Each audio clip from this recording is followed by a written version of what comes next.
In today's video, I'm going to teach you how to hide a row in Smartsheet. By the end of this walkthrough, you'll be able to temporarily remove rows from view without actually deleting any of your data, which is perfect for keeping your sheets clean and focused. Let's start inside your Smartsheet. Open the sheet where you want to hide rows. The approach we're using is to create a simple checkbox column that controls which rows are visible.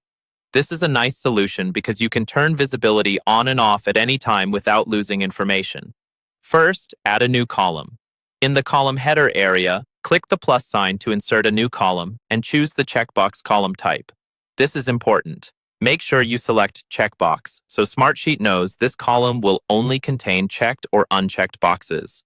Give this column a clear name, like hide, so you and your teammates know exactly what it does. You can always rename it later if needed, but using something obvious right away helps avoid confusion. Now that the column is created, go down the sheet and check the box in the hide column for every row you want to disappear. Think of this as tagging rows you don't want to see for now. You're not deleting them, you're simply marking them so a filter can hide them. Take your time here and review which rows you're selecting, especially if you're working on an important or shared sheet. Once you've marked your rows, move to the top toolbar and look for the filter icon. Click that and then choose New Filter. This is where you'll tell Smartsheet how to treat that hide column. In the filter settings, create a rule that says, show rows where the hide column is unchecked. In other words, you're saying, only show the rows that are not marked to hide. After you've set that condition, click Apply.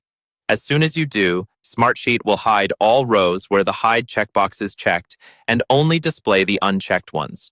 Your sheet should now look cleaner, showing just the information you want to focus on. The great thing about this method is that it's completely reversible.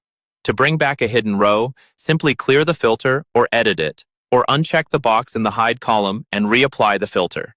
This gives you a flexible way to manage visibility without risking accidental data loss.